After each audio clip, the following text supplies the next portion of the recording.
നമസ്കാരം. Welcome to relax and yoga with Lal. പുതിയൊരു വീഡിയോയിലേക്ക് ഏവർക്കും സ്വാഗതം. ഇന്ന് ഡയബറ്റിക് അഥവാ പ്രമേഹം ആ ഒരു അവസ്ഥ കൊണ്ട് ബുദ്ധിമുട്ട് അനുഭവിക്കുന്ന ഒരുപാട് പേരുണ്ട്.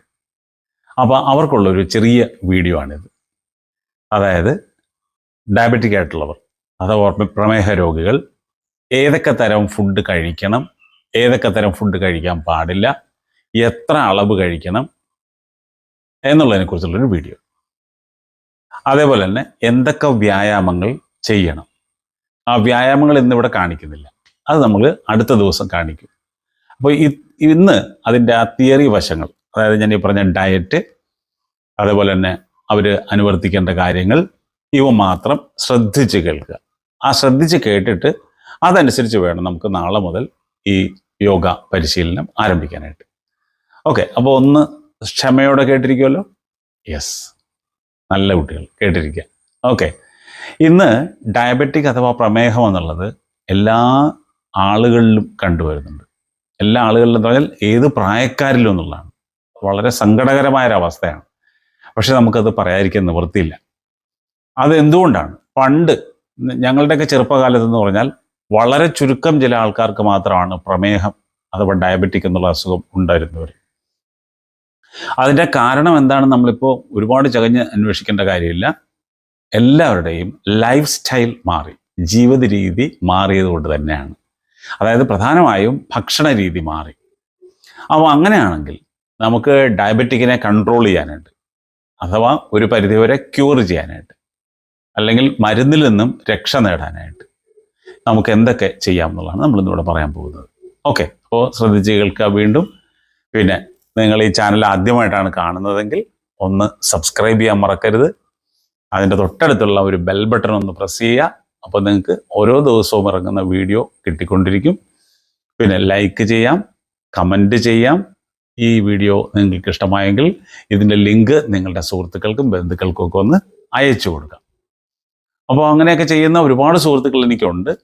അപ്പോൾ ഇപ്പോഴും ഒരു റിക്വസ്റ്റ് നടത്തുകയാണ്. ശരി, നമുക്ക് ആ വീഡിയോയിലേക്ക് പോകാം, ആ കാര്യത്തിലേക്ക് കിടക്കാം. ഡയബറ്റിക് ആയിട്ടുള്ളവർ അഥവാ പ്രമേഹമുള്ളവർ ഏറ്റവും പ്രധാനം ശ്രദ്ധിക്കേണ്ടത് ഭക്ഷണം തന്നെയാണ്. അപ്പോൾ എന്തൊക്കെയാണ് ശ്രദ്ധിക്കേണ്ടത്? ഒന്ന്, ആവശ്യത്തിന് വെള്ളം കുടിക്കുക. അതൊരു പ്രധാന ഘടകമാണ്. ഡോക്ടറുടെ നിർദ്ദേശപ്രകാരം, അതായത് ഡയബറ്റിക്കിനോടൊപ്പം അല്ലെങ്കിൽ ഡയബറ്റീസത്തോടൊപ്പം ഏതെങ്കിലും തരത്തിലുള്ള വൃക്കകൾക്ക് കംപ്ലൈൻറ്റ് അല്ലെങ്കിൽ കിഡ്നിക്ക് കംപ്ലൈൻറ്റ് ഉണ്ടെങ്കിൽ വെള്ളം അധികം കുടിക്കരുതെന്ന് അവർ പ്രത്യേകം പറയും. അങ്ങനെയാണെങ്കിൽ വെള്ളം അധികം കുടിക്കരുത്. അല്ലാത്ത പക്ഷം ഡയബറ്റിക് മാത്രമാണെങ്കിൽ ദിവസവും നന്നായി വെള്ളം കുടിക്കുക. അതായത് ഈ എത്ര വെള്ളം കുടിക്കണം എന്നുള്ളതിന് ഇന്ന അളവെന്ന് നമുക്ക് പറയാൻ പറ്റില്ല. എങ്കിലും ആവറേജ് നമുക്ക് പറയാം, ഒരു 3 ലിറ്റർ വെള്ളമെങ്കിലും ദിവസം കുടിക്കണം. അപ്പോൾ അതെങ്ങനെയാണ് എൻ്റെ കണക്ക്? പ്രത്യേകിച്ച് ഇപ്പോഴത്തെ ചൂട് കാലത്ത് നോക്കുമ്പോൾ നമ്മുടെ യൂറിൻ്റെ കളർ ശ്രദ്ധിച്ചാൽ മതി. യൂറിൻ്റെ കളറ് ക്രിസ്റ്റൽ ക്ലിയർ ആണെങ്കിൽ, അല്ലെങ്കിൽ നല്ല പനിനീര് പോലെ തെളിഞ്ഞ കളറാണെങ്കിൽ ഓക്കെ, യു ഡോണ്ട് വറി. പക്ഷേ ഒരു ലൈറ്റ് യെല്ലോ അല്ലെങ്കിൽ ഒരു പെയിൽ യെല്ലോ കളർ ഉണ്ടെങ്കിൽ അതിനർത്ഥം നിങ്ങളുടെ ശരീരത്തിൽ വെള്ളം കുറവാണ് എന്നുള്ളതാണ്. കാരണം നമ്മുടെ ശരീരത്തിലെ 72% വെള്ളമാണ്. അതിലെ 1% പോലും കുറഞ്ഞാൽ, അത്ര പോലും കുറഞ്ഞാൽ തന്നെ അതിൻ്റെ പ്രകടമായ ലക്ഷണങ്ങൾ ഉണ്ടാകും. അപ്പോൾ അതുകൊണ്ട് പ്രത്യേകിച്ച് ഡയബറ്റിക് ആയിട്ടുള്ളവർ വെള്ളം കുടിക്കാൻ മറന്നു പോകരുത്. വെള്ളം ഇടയ്ക്കിടയ്ക്ക് കുടിക്കുക. സാധാരണ വെള്ളം മതി, തിളപ്പിച്ചാറിയ വെള്ളം, നല്ല ശുദ്ധമായ വെള്ളം കുടിക്കുക. അത് ചുക്കോ മല്ലിയോ ജീരകമോ ഉലുവയോ എന്തെങ്കിലുമൊക്കെ ഇട്ടിട്ട്, വളരെ കുറച്ചേ ഇടാവുള്ളൂ ഈ ക്വാണ്ടിറ്റികളൊക്കെ, ഈ സാധനങ്ങളൊക്കെ അത്ര ഇട്ടിട്ട് ആ വെള്ളം കുടിക്കുക. ഓക്കെ, അത് രാവിലെ ഒരു 4 ഗ്ലാസ് വെള്ളം കുടിക്കുക. വെള്ളം കുടിക്കാവുന്നവരുടെ കാര്യമാണ് ഞാൻ പറയുന്നത്. അതിനുശേഷം ചെറിയ വ്യായാമങ്ങൾ, നമുക്ക് ചെയ്യാവുന്ന വ്യായാമങ്ങൾ, അല്ലെങ്കിൽ ബാത്റൂമിൽ പോയിട്ടൊക്കെ വന്നിട്ട് വ്യായാമങ്ങൾ ചെയ്യാം, നിങ്ങളെ കൊണ്ടാകുന്ന വ്യായാമങ്ങൾ. ആ വ്യായാമങ്ങൾ ഏതൊക്കെയാണെന്നുള്ളത് ഞാൻ നാളെ കാണിച്ചു തരാം, പറഞ്ഞല്ലോ. അതിനുശേഷം ബ്രേക്ക്ഫാസ്റ്റ് കഴിക്കുമ്പോൾ ശ്രദ്ധിക്കേണ്ടത്, അരി, ഗോതമ്പ് മുതലായ സാധനങ്ങൾ കൊണ്ടുള്ള ബ്രേക്ക്ഫാസ്റ്റ് ആണെങ്കിൽ അളവ് കുറയ്ക്കുക. എന്ന് വെച്ചിട്ട് പട്ടിണി കിടക്കണമെന്നല്ല പറയുന്നത്, അതിൻ്റെ അളവ് കുറയ്ക്കുക. അളവ് കുറയ്ക്കുക എന്ന് പറഞ്ഞാൽ ഒരൊറ്റ ഇരിപ്പിന് 2 കുറ്റിപ്പൊട്ട് അല്ലെങ്കിൽ ഒരു 10 ഇഡ്ഡലി അത്രയൊക്കെ തിന്നാതിരിക്കുക. കാരണം പൊതുവെ പ്രമേഹ രോഗികൾക്ക് അല്ലെങ്കിൽ ഉള്ളവർക്ക് ഈ വിശപ്പ് കൂടുതലായിരിക്കും. അപ്പോൾ നമ്മൾ അറിയാതെ വാരി വലിച്ച് തിന്നുപോകും. അത് കൂടുതൽ കുഴപ്പങ്ങളിലേക്ക് കൊണ്ടുപോകുള്ളൂ. അപ്പോൾ പ്രമേഹം ഉണ്ടാകുന്നതിൻ്റെ കാരണം എന്താ? നമ്മുടെ ശരീരത്തിൽ ഇൻസുലിൻ ഉൽപ്പാദിപ്പിക്കുന്നുണ്ട്. പക്ഷെ ആ ഉൽപ്പാദിപ്പിക്കുന്ന ഇൻസുലിനെ ശരീരത്തിന് സ്വീകരിക്കാൻ പറ്റുന്നില്ല. അതാണ് കൂടുതലായിട്ട് കണ്ടിരുന്ന പ്രമേഹം. വേറൊന്നുണ്ട്, ഇൻസുലിനെ ഉൽപ്പാദിപ്പിക്കാത്ത ഒരവസ്ഥയുണ്ട്. പക്ഷെ അത് വളരെ ചുരുക്ക ശതമാനമേ ഉള്ളൂ. 10-15% ആൾക്കാർക്കേ ഉള്ളൂ അങ്ങനെ. 90% ആളുകളിലും കണ്ടുവരുന്നത് ഇൻസുലിൻ ഉണ്ട്, പക്ഷെ അത് നമ്മുടെ ശരീരത്തിന് അബ്സോർബ് ചെയ്യാൻ അല്ലെങ്കിൽ ആഗിരണം ചെയ്യാൻ പറ്റുന്നില്ല എന്നുള്ള അവസ്ഥയാണ്. അപ്പോൾ അവിടെയാണ് വ്യായാമത്തിന് പ്രാധാന്യം. അപ്പോൾ നമ്മൾ പറഞ്ഞു വന്നത് ഫുഡ് കൺട്രോൾ ചെയ്യുക എന്നുള്ളതാണ്. അപ്പോൾ പ്രത്യേകിച്ച് അരി, ഗോതമ്പ് മുതലായ, അതായത് വേറൊരു രീതി പറഞ്ഞാൽ കാർബോഹൈഡ്രേറ്റ് അടങ്ങിയിട്ടുള്ള ഭക്ഷണത്തിൻ്റെ അളവ് കുറയ്ക്കുക. ഓക്കെ, അപ്പം ബ്രേക്ക്ഫാസ്റ്റ് നമുക്ക് എന്തൊക്കെ ആകാം? നല്ല ദോശ കഴിക്കാം, പക്ഷെ അളവ് കുറയ്ക്കുക. ഇഡ്ഡലി കഴിക്കാം, പുട്ട് കഴിക്കാം, ഇടിയപ്പം കഴിക്കാം, അപ്പം കഴിക്കാം. നമ്മുടെ നാടൻ ഭക്ഷണം മാത്രം മതി, അതൊക്കെ വളരെ കുറച്ച് കഴിക്കുക. ഓക്കെ, ചായ യാതൊരു കാരണവശാലും കുടിക്കാൻ പാടില്ല. ചായ, പ്രത്യേകിച്ച് പഞ്ചസാരയിട്ട ചായ. ഇനി പാലൊഴിച്ച ചായ കഴിയാവുന്നതും ഒഴിവാക്കുക. കട്ടൻ ചായ കുടിക്കുക വേണമെങ്കിൽ, അല്ലെങ്കിൽ ചുക്ക് കാപ്പി, അത് ശർക്കര ഇടാതെ കുടിക്കാം. ഓക്കെ, അപ്പോൾ ബ്രേക്ക്ഫാസ്റ്റായി. പിന്നെ ലഞ്ച്, ഉച്ചയ്ക്കുള്ള ഭക്ഷണം, അവിടെയും ചോറിൻ്റെ അളവ് കുറയ്ക്കുക. ചപ്പാത്തി, ഈ ചോറും അല്ലെങ്കിൽ അരിയിലും ഗോതമ്പിലും ഒരേ സംഗതി തന്നെയാണുള്ളത്. അതിൻ്റെ കണ്ടന്റ് എല്ലാം ഒന്ന് തന്നെയാണ്. പക്ഷേ എന്തുകൊണ്ടാണ് നമ്മൾ ചോറ് കഴിക്കുന്നതിന് പോലെ ചപ്പാത്തി കഴിക്കണമെന്ന് പറയുന്നത്? അതിൻ്റെ കാരണം എന്ന് വെച്ചാൽ, ചോറാകുമ്പോൾ നമ്മൾ കൂടുതൽ ക്വാണ്ടിറ്റി കഴിക്കും. ചപ്പാത്തി ആകുമ്പോൾ ഒന്ന് ഈ ചവച്ചരച്ച് കഴിക്കുന്നത് കൊണ്ട് അത് അളവ് കുറയും. പിന്നെ ഒരു ചപ്പാത്തി എന്ന് പറയുമ്പോൾ ഒരു 2-3 എണ്ണത്തിൽ കൂടുതൽ നമുക്ക് കഴിക്കാൻ പറ്റില്ല. പക്ഷെ ചോറെന്ന് പറഞ്ഞാൽ അത്രയല്ല, ഒരുപാട് കഴിച്ചു പോകും. അതുകൊണ്ടാണ് ചോറ് കുറയ്ക്കണം, ചപ്പാത്തി ആക്കാം എന്ന് പറയുന്നത്. അത് മാത്രമല്ല, ചപ്പാത്തിയുടെ കൂടെ ധാരാളം വെജിറ്റബിൾസ് കഴിക്കണം. റോ വെജിറ്റബിൾസ് പറ്റുമെങ്കിൽ അത് കഴിക്കാം. എന്തൊക്കെയാണ് റോ വെജിറ്റബിൾസ് എന്ന് പറഞ്ഞാൽ? കുക്കുംബർ, സാധാരണ നാടൻ വെള്ളരി, പിന്നെ പച്ചയ്ക്ക് കഴിക്കാവുന്ന എന്തൊക്കെയുണ്ടോ അതെല്ലാം കഴിക്കാം. ക്യാരറ്റ് കഴിക്കാൻ പാടില്ല എന്ന് പറയുന്നുണ്ട്, പക്ഷെ എനിക്ക് അതിനോട് യോജിക്കാൻ പറ്റുന്നില്ല. ക്യാരറ്റൊക്കെ കഴിച്ചു നോക്കുക, ഒരു കഷ്ണമൊക്കെ വേണമെങ്കിൽ കഴിക്കാം. അങ്ങനെ കഴിച്ചു നോക്കുക. പിന്നെ അതേപോലെ അപ്പോൾ പച്ചക്കറികൾ കൂടുതൽ പച്ചയായിട്ട് കഴിക്കാം. പഴങ്ങൾ കഴിക്കാം എന്ന് ഡോക്ടർ പറയുന്ന പഴങ്ങൾ കഴിക്കാം. എൻ്റെ അഭിപ്രായത്തിൽ പറഞ്ഞാൽ ഏത് പഴവും കഴിക്കാവുന്നതാണ്. പക്ഷേ നിങ്ങളുടെ ഡോക്ടർ പറയുകയാണ് ഇന്ന പഴം കഴിക്കാൻ പാടില്ല എന്ന് പറഞ്ഞിട്ടുണ്ടെങ്കിൽ കഴിക്കണ്ട. ഓക്കെ, അപ്പോൾ പഴങ്ങൾ കഴിക്കാം. പിന്നെ പച്ചക്കറി പച്ചയായിട്ട് കഴിക്കുക, ചോറിൻ്റെ അളവ് കുറയ്ക്കുക, ചപ്പാത്തി കഴിക്കുക. ഓക്കെ, അത് കഴിഞ്ഞു. ഇനി ഇതിനോടൊപ്പം ധാരാളം നാരുള്ള ഭക്ഷണം. എന്തൊക്കെ ഈ നാരുള്ള ഭക്ഷണം എന്ന് പറഞ്ഞാൽ? നേരത്തെ പറഞ്ഞ കുക്കുംബർ, ഇപ്പോഴത്തെ സീസണിൽ കിട്ടുന്ന മാങ്ങയ്ക്ക് നിറയെ നാരുകളുണ്ട്. എന്തിനാണ് ഈ നാരുകൾ അടങ്ങിയ ഭക്ഷണം കഴിക്കണമെന്ന് പറയുന്നത്? പ്രധാനമായിട്ടും ഡയബറ്റിക്കുകാർ പ്രത്യേകം ശ്രദ്ധിക്കേണ്ടത് കോൺസ്റ്റിപ്പേഷൻ ഉണ്ടാകാതെ നോക്കുക എന്നുള്ളത്. അതായത് മലബന്ധം ഉണ്ടാകാൻ പാടില്ല. മലശോധന നന്നായി നടക്കണം. അതിന് ഈ ഫൈബർ അടങ്ങിയ, അതായത് നാരുകൾ അടങ്ങിയ ഭക്ഷണം നന്നായിട്ട് കഴിക്കണം. അതിനാണ് ഈ ഓട്സ് ഒക്കെ കഴിക്കാമെന്ന് പറയുന്നത്. ഓട്സിലൊക്കെ നാരുകളുള്ളതാണ്, അത് കഴിക്കാം. അപ്പോൾ അങ്ങനെ നാരുകൾ അടങ്ങിയ, അതായത് മലബന്ധം ഉണ്ടാകാതെ സൂക്ഷിക്കുക. ഓക്കെ, അപ്പോൾ ലഞ്ച് കഴിഞ്ഞു. ഇനി വൈകിട്ട് പ്രമേഹ രോഗികൾ എന്ന് മാത്രമല്ല, ആരായാലും ശരി, ആരോഗ്യത്തെക്കുറിച്ച് കൂടുതൽ കൺസേൺഡ് ആയിട്ടുള്ളവർ, ആരോഗ്യം സംരക്ഷിക്കണം ആഗ്രഹമുള്ളവരാണെങ്കിൽ രാത്രി ഭക്ഷണം 7 മണിക്ക് മുമ്പ് കഴിച്ചിരിക്കണം. അത് നിർബന്ധമുള്ള കാര്യമാണ്. യാതൊരു കോംപ്രമൈസും പാടില്ല. ഒരുപാട് പേര് ലേറ്റ് നൈറ്റായിട്ടൊക്കെ ഫുഡ് കഴിക്കുന്നത് കാണാം. രാത്രി ചില വീടുകളിലൊക്കെ നമ്മൾ ചെല്ലുമ്പോൾ ചോദിക്കും, ഫുഡ് കഴിഞ്ഞ് കാണുമല്ലോ എന്ന് ചോദിക്കുമ്പോൾ, ഞങ്ങൾ ആലോചിക്കുന്നേ ഉള്ളൂ, നടേതാ 10-11 മണിയായപ്പോഴാണ്. എനിക്കൊന്നും അത് സങ്കല്പിക്കാൻ പോലും പറ്റില്ല, അത്ര ലേറ്റായിട്ടൊക്കെ ഭക്ഷണം കഴിക്കുന്നത്. പിന്നെ തീരെ നിവൃത്തിയില്ലെങ്കിൽ ചിലപ്പോൾ വല്ല വീട്ടിലെന്തെങ്കിലും അത്യാഹിതങ്ങളൊക്കെ ഉണ്ടായി കഴിഞ്ഞാൽ ചിലപ്പോൾ 11 മണിക്കൊക്കെ കഴിച്ചെന്നിരിക്കും. പക്ഷെ നോർമലി നമ്മൾ 7 മണിക്ക് മുമ്പ് ഭക്ഷണം കഴിക്കണം. അപ്പോൾ ഇതിനിടയിലൊക്കെ ധാരാളം വെള്ളം കുടിക്കുക. ഓക്കെ, ഭക്ഷണത്തോടൊപ്പം വെള്ളം കുടിക്കരുത്. ഇനി ഡയബറ്റിക് അല്ലാത്തവർ പോലും ഡയബറ്റിക് ആകുന്ന ഒരു സമയമുണ്ട്. അതായത് അങ്ങനെ ഒരു പ്രീ ഹിസ്റ്ററിയേ ഇല്ല, നേരത്തെ അങ്ങനെ ഒരു ഡയബറ്റിസ് എന്നുള്ളൊരു സംഭവമേ ഇല്ലായിരുന്നവർക്ക് പെട്ടെന്ന് ഒരു ദിവസം വല്ലാത്ത ക്ഷീണവും അതുപോലെയൊക്കെ തോന്നുന്നു. പെട്ടെന്നുണ്ടാകുന്നതല്ല, ശരിക്കും പറഞ്ഞാൽ വളരെ കാലങ്ങളോടുകൂടി നമ്മളോടൊപ്പം വന്ന് ചേരുന്നതാണ് ഡയബറ്റിക് എന്ന് പറയുന്നത്. എന്തുകൊണ്ടാണ്? അതിൻ്റെ പ്രധാന കാരണം എന്ന് പറഞ്ഞാൽ നമ്മൾ കഴിക്കുന്ന ഭക്ഷണം ശരിയായിട്ട് ചവച്ച് അരയ്ക്കാത്തത് കൊണ്ടാണ്. ആരും സമ്മതിക്കില്ല. എൻ്റെ ഒരു ബന്ധു ഉണ്ടായിരുന്നു. ആ ബന്ധുവിന് ഡയബറ്റിക്കിൻ്റെ സ്റ്റാർട്ടിങ്ങിൽ ഞാൻ പറഞ്ഞതാണ് ഇതുപോലെ, ഭക്ഷണം നന്നായിട്ട് ചവച്ചരച്ച് കഴിക്കണം, ടൈം എടുത്തേ കഴിക്കാവൂ എന്ന് പറഞ്ഞപ്പോൾ അദ്ദേഹം പറഞ്ഞെന്താണെന്നറിയാവോ? അതിനൊന്നും സമയമില്ലെന്നാണ് പറഞ്ഞത്. ഇപ്പോൾ അയാളുടെ ഫാസ്റ്റിംഗ് ഷുഗർ ലെവൽ എന്ന് പറയുന്നത് 300 300 ആണ്. 100 താഴെ നിൽക്കണമെന്നാണ്, അറിയാമല്ലോ. ഫാസ്റ്റിംഗ് ഷുഗർ 100 താഴെ നിൽക്കണമെന്നാണ്. അപ്പോൾ അങ്ങനെ നമുക്ക് സമയമില്ല എന്ന് പറഞ്ഞ് തള്ളിക്കളയരുത്.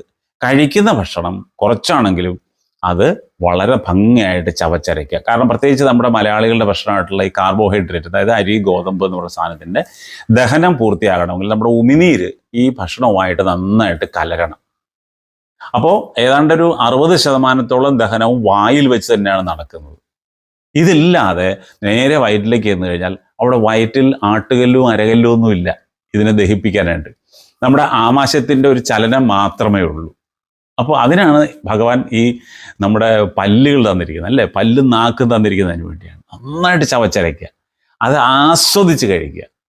ഇപ്പോഴത്തെ കുട്ടികൾ ഭക്ഷണം കഴിക്കുന്നത് കണ്ടു കഴിഞ്ഞാൽ അവരെന്താ കഴിക്കണമെന്ന് പോലും അറിഞ്ഞുകൂടാന്ന് തോന്നിപ്പോകും, അല്ലേ? പ്രധാനമായിട്ടും മൊബൈൽ നോക്കിക്കൊണ്ടാണ് കഴിക്കുന്നത്, അല്ലെങ്കിൽ TV. എന്താ കഴിക്കുന്നത്?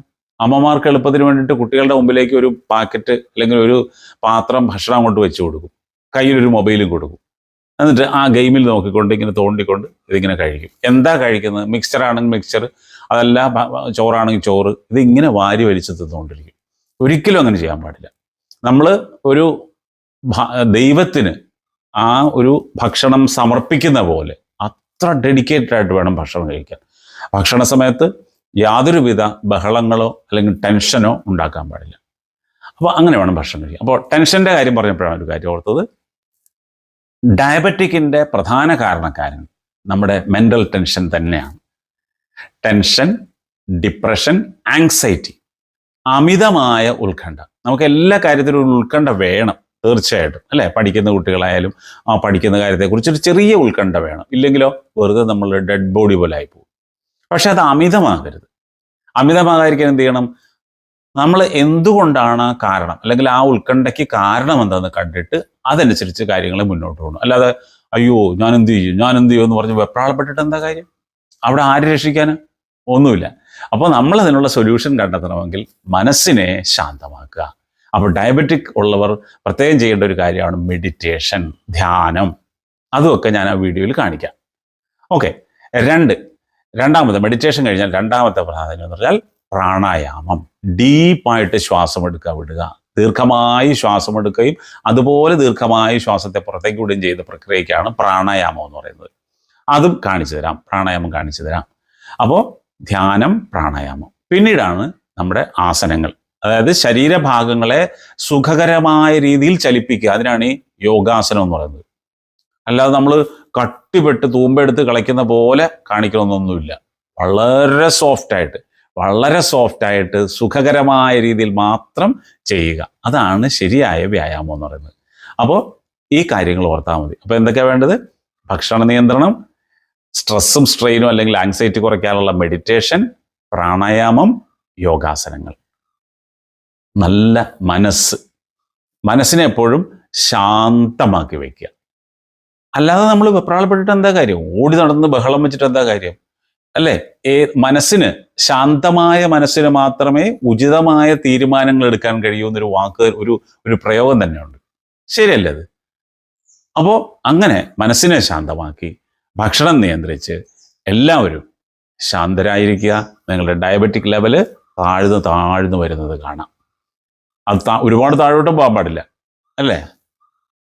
ഹൈപ്പോഗ്ലൈസീമിയ ആകാൻ പാടില്ല.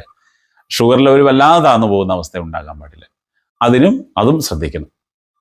അപ്പോൾ ഈ രണ്ട് അവസ്ഥയിലും, അതായത് ഹൈപ്പോഗ്ലൈസീമിയ, ഹൈപ്പർഗ്ലൈസീമിയ എന്ന് പറയും. അതായത് ബ്ലഡിലെ ഷുഗർ ലെവൽ പെട്ടെന്ന് താഴ്ന്നു പോകും. ഇപ്പോൾ ഇൻസുലിൻ ഇഞ്ചക്ഷനൊക്കെ എടുക്കുന്നവരല്ലെങ്കിൽ ആ ഡയബറ്റീസിൻ്റെ മരുന്ന് ഗുളിക കഴിക്കുന്നവരൊക്കെ ആണെങ്കിൽ പെട്ടെന്ന് നമ്മുടെ ഇൻസുലിൻ ലെവൽ ചിലപ്പോൾ താഴ്ന്നു പോയേക്കാം, അല്ലേ? ചിലപ്പോൾ കണ്ടിട്ടില്ല, വെട്ടി വേർത്തു വരും. നമുക്ക് തന്നെ ഒരു തലകറക്കം പോലെയൊക്കെ ഇങ്ങനെ തോന്നും, തലകറങ്ങി വീഴുന്ന പോലെ തോന്നിപ്പോകും. അപ്പോൾ ആ സമയത്തൊക്കെ പെട്ടെന്ന് നിങ്ങളുടെ ഡോക്ടർ പറഞ്ഞിട്ടുണ്ടാവും ഒരു ചെറിയ ചോക്ലേറ്റോ അല്ലെങ്കിൽ ഒരു മിഠായിയോ കയ്യിൽ കരുതേക്കണം. ഇത് വെച്ച് എപ്പോഴും തിന്നരുത്. ചോക്ലേറ്റൊക്കെ ഹൈ ഷുഗർ സാധനങ്ങളാണ്, ഒന്നും കഴിക്കാനേ പാടില്ല. ഈ ഒരു എമർജൻസി സിറ്റുവേഷനിൽ മാത്രം കൈയിൻ്റെ മടക്കിനോ അല്ലെങ്കിൽ പോക്കറ്റിലോ വെച്ചേക്കുക. അങ്ങനെ ഒരു സിറ്റുവേഷൻ തോന്നിക്കഴിഞ്ഞാൽ, ഇങ്ങനെ തലകറങ്ങുന്ന പോലെ വീഴുന്ന തോന്നി അപ്പം എടുത്തിട്ട് അത് തുറന്ന് കഴിച്ചേക്കുക. ഒന്ന് അലിപ്പിച്ചാൽ മതി. അല്ലെങ്കിൽ ഒരു പഞ്ചസാര പൊതി, അതിനൊക്കെ നല്ലത് മിഠായി തന്നെയാണ് കൊണ്ടുനടക്കുക. കൽക്കണ്ടത്തിൻ്റെ ഒരു കുഞ്ഞു കഷ്ണം കൊണ്ടുപോകാം. അപ്പോൾ ഇങ്ങനെ അത്തരം മുൻകരുതലും എടുക്കണം. പിന്നെ പ്രമേഹ രോഗികൾ പ്രത്യേകം ശ്രദ്ധിക്കേണ്ടത് ശരീരത്തിൽ മുറിവ് ഉണ്ടാകാതിരിക്കാൻ പ്രത്യേകം ശ്രദ്ധിക്കണം. മുറിവുണ്ടായാൽ അത് ഉണങ്ങാൻ പ്രയാസമായിരിക്കും. അപ്പോൾ ഇത്രയും കാര്യങ്ങൾ ശ്രദ്ധിക്കുക. ഒപ്പം ഇന്ന് ഈ വീഡിയോ നിങ്ങൾ കാണുക.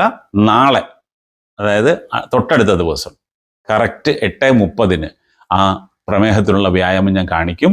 അത് നോക്കി എല്ലാവരും സന്തോഷത്തോടെ, സമാധാനത്തോടെ, ശാന്തിയോടെ ചെയ്യുക. എല്ലാവരും നല്ല ആരോഗ്യത്തോടു കൂടി ഇരിക്കട്ടെ. ആരോഗ്യം എന്ന് പറഞ്ഞാൽ എന്താണ്? എന്താ ആരോഗ്യം എന്ന് പറഞ്ഞാൽ? ശാരീരികവും മാനസികവും സാമൂഹികവും ആത്മീയവുമായ സുസ്ഥിതി. ഇതാണ് ആരോഗ്യം എന്ന് പറയുന്നത്. അപ്പോൾ ഒരു കാര്യം മനസ്സിലാക്കണം, നമ്മൾ ഡയബറ്റിക്കിന് വേണ്ടിയിട്ട് അല്ലെങ്കിൽ പ്രമേഹം മാറുന്നതിനുള്ള യോഗാസനങ്ങൾ കാണിക്കുന്നതോടൊപ്പം അത് തന്നെ നമ്മുടെ സമഗ്രമായ ശരീരത്തെയാണ് മാറ്റുന്നതെന്ന് ഓർക്കണം. അല്ലാതെ ഡയബറ്റിക് മാത്രം അങ്ങനെ പറയുമെങ്കിൽ പോലും, നമ്മൾ പറയും ഇത് ഡയബറ്റിക്കിന് ഉള്ള ആസനങ്ങളാണെന്ന് പറയുമെങ്കിൽ പോലും, ഡയബറ്റിക് മാറുന്ന ഒരാളിന് BP ഷൂട്ട് ചെയ്താൽ എന്തായിരിക്കും സ്ഥിതി? പോയില്ലേ? അപ്പോൾ എല്ലാ സിസ്റ്റങ്ങളും അല്ലെങ്കിൽ എല്ലാ അവസ്ഥകളും നമ്മുടെ ഹോർമോൺ ബാലൻസിങ് വരെ കറക്റ്റ് ആയിരിക്കണം. അതനുസരിച്ചുള്ള യോഗാസനങ്ങളാണ് നമ്മൾ ചെയ്യുന്നത്. അല്ലാതെ ഇന്നത് എന്നുള്ള രീതിയിലല്ല. അപ്പോൾ സമഗ്രമായ ഹോളിസ്റ്റിക് അപ്രോച്ച് എന്ന് ഇംഗ്ലീഷിൽ പറയും. അങ്ങനെയാണ് നമ്മൾ ആ യോഗാസനങ്ങൾ ചെയ്യേണ്ടത്. അപ്പോൾ എല്ലാവരും ഈ വീഡിയോ സശ്രദ്ധം കേൾക്കുക. നേരത്തെ പറഞ്ഞ പോലെ ഇതിൻ്റെ ലിങ്ക് നിങ്ങളുടെ സുഹൃത്തുക്കൾക്കൊക്കെ അയച്ചു കൊടുക്കുക. അപ്പോൾ നാളെ രാത്രി 8:30 ഈ വീഡിയോ, ആ യോഗാസനങ്ങളെ കാണിക്കുന്ന വീഡിയോ ചെയ്യാൻ തയ്യാറാകുക. 8:30 8:30 ആ സമയത്ത് ചെയ്യുന്നതുകൊണ്ട് ഒരു കുഴപ്പമില്ല. വയറ് കാലിയായിരിക്കണമെന്ന് മാത്രമേ ഉള്ളൂ. ഇപ്പോൾ ഒരു 7 മണിക്ക് മുമ്പ് അല്ലെങ്കിൽ ഒരു 6 മണിക്ക് ഭക്ഷണം കഴിച്ചേക്കുക. ഒരു 2 മണിക്കൂർ ഗ്യാപ്പ് വേണം. അത് ഓർക്കണം. പ്രമേഹ രോഗികളായാലും ആരായാലും യോഗാസനങ്ങൾ ചെയ്യുമ്പോൾ എപ്പോഴും ഭക്ഷണം കഴിഞ്ഞിട്ട് 3 മണിക്കൂർ ഗ്യാപ്പ് വേണം. അല്ലെങ്കിൽ ഭക്ഷണത്തിന് മുമ്പ് ചെയ്യാം. ഓക്കെ. അപ്പോൾ നല്ല വൃത്തിയായിട്ട് തുറന്ന ഒരു സ്ഥലത്ത്, നല്ല തുറന്ന സ്ഥലം എന്ന് പറയുമ്പോൾ വെളിയിലിറങ്ങി ചെയ്യണമെന്നല്ല പറയുന്നത്, നല്ല കാറ്റും വെളിച്ചമൊക്കെ ഉള്ള ഫാൻ ഇട്ടുകൊണ്ട് ചെയ്യാം, ഒരു കുഴപ്പമില്ല. അപ്പോൾ നല്ല ഭംഗിയായിട്ട് ചെയ്യുക. എല്ലാവരും ആരോഗ്യത്തോടു കൂടിക്കാൻ വേണ്ടി ഞാൻ പ്രാർത്ഥിക്കുന്നു. നമുക്ക് ആ പ്രാർത്ഥന ഒന്ന് ചൊല്ലാം. ലോകാ സമസ്ത സുഖിനോ ഭവന്തു. ഓം ശാന്തി ശാന്തി ശാന്തി. നല്ല സന്തോഷത്തോടെ ഇരിക്കാം. ഓക്കെ. അപ്പോൾ മറ്റൊരു വീഡിയോയുമായി വീണ്ടും കാണാം. അതുവരെ എല്ലാവർക്കും ഒരു ശുഭദിനം നേരുന്നു. Thank you.